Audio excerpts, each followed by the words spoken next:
السلام عليكم. محمد ازيك؟ ازيك يا استاذ سمير؟ الحمد لله. كيف حالك؟ ازي احوالك؟ الحمد لله تمام، ربنا يكرمك.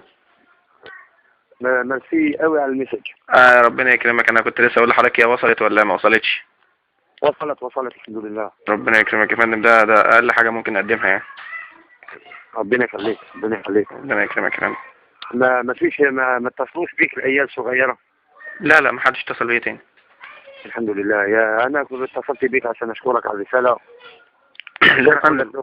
لو في اي حد جزائري يتعرض لكم بالشتم ولا احنا بنتاسف، ولو كان في اي مشكله امسك النمره ولما بتصل بيك او ابعتها لي على الميسج وانا انا هتدبر الحال هنا في الجزائر. لا هو الحمد لله لغايه دلوقتي ما فيش حاجه حصلت، ويعني في الاول في الاخر زي حضرتك قلت امبارح ان هم شباب متعصب وموجود على الجنبين يعني، فعادي يعني.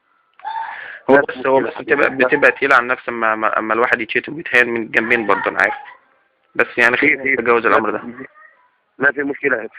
في ناس هنا في الجزائر مثقفين وعندهم ذكاء وبيشتغلوا ذكائهم ويعرفوا اللي بيحصل في العالم، واحنا نعرف بنوزن الموضوع ازاي.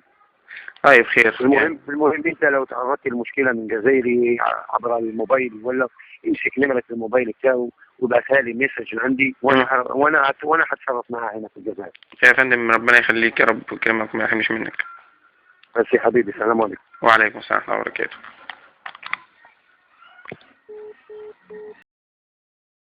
وما في حاجة بيني وبينك.